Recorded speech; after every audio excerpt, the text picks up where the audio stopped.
కూటమి ప్రభుత్వం వచ్చిన తర్వాత ఆంధ్రప్రదేశ్ అభివృద్ధి ఎలా ఉందంటే? ఏమో మాకు తెలియదు కానీ సార్, ఫ్రీ బస్ మాత్రం మాకు వద్దు సార్. ఎంత ఇబ్బంది అవుతుందంటే అంత ఇబ్బంది అవుతుంది అసలు మాకు ఫ్రీ బస్ వల్ల. అమౌంట్ పెట్టుకునే మాకు బాగుండేదేమో, అనవసరంగా ఫ్రీ బస్ వల్ల తొక్కిసలాట జరుగుతుంది, అమౌంట్లు పోతున్నాయి, గోల్డ్ చైన్స్ పోతున్నాయి. ఎలా ఉందంటే అలా ఉంది, ఎంత రష్గా ఉందంటే అంత రష్గా ఉంది. దట్టు బస్సులు అసలు ఆపట్లేదు లేడీస్ అనేటప్పటికి. అండ్ మనీ ఇచ్చినప్పుడు బాగానే సమాధానాలు చెప్పారు, ఇప్పుడు ఎంత ర్యాష్గా చెప్తున్నారు సమాధానాలు అడుగుతున్నా కూడా. సో మాకు ఫ్రీ బస్ వద్దు, తీసేసేయండి. కానీ మరి ఈ ప్రభుత్వం మీద మీ ఒపీనియన్ ఏంటి? నాట్ బ్యాడ్ సార్, పర్లేదు. బట్ ఇది ఒక్కటి మాత్రం మాకు చాలా కాంప్లికేటెడ్గా ఉంది. ఎందుకంటే డైలీ ప్రయాణం చేసే వాళ్ళం కాబట్టి ఇబ్బందిగా ఉంది మాకు. ఇచ్చిన హామీలు ప్రజలకు అందజేస్తున్నారా? ఇంకా అది మాట్లాడుకోవట్లేదు సార్ వాటి గురించి. మాకున్న ప్రాబ్లం అయితే ఇది సార్, మాకే హామీలు మాకు రావు, మాకు అంత ఎలిజిబిలిటీస్ లేవు. మరేంటి ఫ్రీ బస్సు పూర్ పీపుల్ కోసం పెట్టాను అంటున్నారు కదా, దాన్నే తీసేయమంటున్నారు కదా మీరు పూర్ పీపుల్ గురించి ఆలోచిస్తున్నారు, వాళ్ళే సఫర్ అవుతున్నారు, వాళ్ళ టైంకి వెళ్ళట్లేదు. ఎందుకంటే రష్ అవ్వడం వల్ల వాళ్ళు ఆపట్లేదు ఆన్ ది టైంలో. స్టాప్ ఎక్కడ ఉంటే ఎక్కడో ఆపుతున్నారు, ఎలా ఎక్కుతారు మనుషులు? అండ్ దట్టు వాళ్ళు ఇష్టం వచ్చినట్టు వాళ్ళు మాట్లాడుతున్నారు, మనం అడుగుతుంటే సమాధానాలు లేవు. ఫ్రీ బస్ ఏక డబ్బులు ఇచ్చి ఎక్కొచ్చు కదా అని మాట్లాడుతున్నారు. డబ్బులు ఇచ్చి ఎక్కడానికి మా తెలీదా ఏంటి? ఆఫర్ ఇచ్చారు కాబట్టి యూటిలైజ్ చేసుకుంటున్నాము.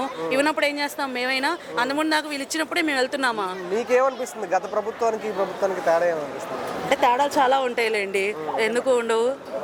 ఎవరి అది మా సమస్య అయితే ఇది, ఫ్రీ బస్ మాకొద్దు. అది చెప్పండి సార్, ఈ కూటమి ప్రభుత్వం వచ్చిన తర్వాత ఆంధ్రప్రదేశ్ అభివృద్ధి ఎలా ఉందంటే? 50-50 ఉందయ్యా. ఇచ్చిన హామీలు ప్రజలకు ఎంతవరకు అందజేస్తారు? అనుకో చెప్పిన దానికన్నా ఇక్కడ జరిగేదానికి తేడా ఉందిగా. ఓకే, అంటే ఈ ప్రభుత్వం వల్ల రోడ్ల పరిస్థితి ఎలా ఉందంటారు? ఈ ప్రభుత్వం వల్ల రోడ్ల పరిస్థితి ఎలా ఉందంటారు? ఇప్పుడు కొంచెం పర్వాలా మెరుగై ఓకే, అంటే జగన్ గారికి చంద్రబాబు గారికి తేడా ఏందంటారు? ఆయన విధానం వేరు, ఈయన విధానం వేరు. ఆయన మెడికల్ కాలేజీలు, ఎడ్యుకేషన్, హాస్పిటల్ చేశారు. ఈ నెల రాజధాని అని ఈయన గారు అంటున్నారు. ఓకే, అంటే ఏమన్నారంటే వైసీపీ ప్రభుత్వం ఈ కూటమి ప్రభుత్వం వచ్చిన తర్వాత ఏ మంచి జరగట్లేదు అంటారు, అది వాస్తవం అంటారా?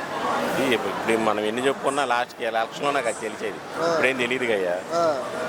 ప్రజలైతే 50-50 2 సంవత్సరాలు అవుతుంది ఈ కూటమి ప్రభుత్వం వచ్చి, ఏం మార్పు జరిగిందంటారు?